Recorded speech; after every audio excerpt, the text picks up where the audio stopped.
Emyaka ebiri emabega Imaamu wa Paalamenti Latifu Ssebaggala yateekayo okwemulugunya ku nsonga y'okusosola abasiraamu bwe kituuka kugaba emirimu. Wabula akakiiko kaali tekawera okutuusa jjo lwe kaatudde era okuwulira okwemulugunya kuno kutandise leero ebugoloobi ku kitebe kyako. Akakiiko kano akatuumiddwa Equal Opportunities Commission kaliko bakamisona 5 abakulemberwa Sylvia Muweebwa Ntambi. Akakiiko kaagala bano baleete obujulizi basobole okunoonyereza kwemulugunya kwabwe. Twagala omukulu Latifu Ssebaggala atuwe obujulizi obwo obulaga nti abasiraamu bali marginalized.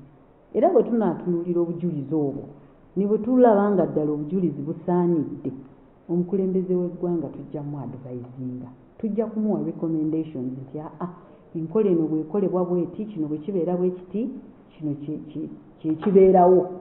N'olwekyo tukusaba omukulembeze oba waliwo enkola ebadde ekolebwa mu ngeri eno gikyuseemu. Balina okusooka okuwandiikira omukulembeze w'eggwanga n'abo abavunaanyizibwa ku kulonda abakozi ba gavumenti wamu ne pulezidenti baweeyo okwewozaako kwabwe.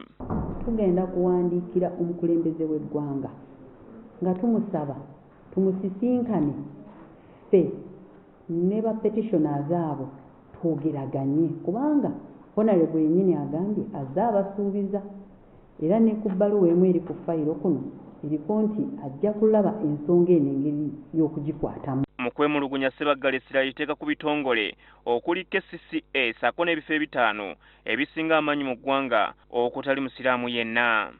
Toyinza kummatiza nti osobola okulonda abantu 12 ba directors ba KCCA nga tekuli musiraamu n'omu. Okulonda ebifo 5 ebisooka mu ggwanga n'obiteekawo ng'ebifo 5 ebyo byonna tekuliko musiraamu n'omu. Tusuubira nti abasiraamu tulina obusobozi bwonna era bwe tukakasa obusobola okuweereza eggwanga lyaffe mu bifo eby'enjawulo.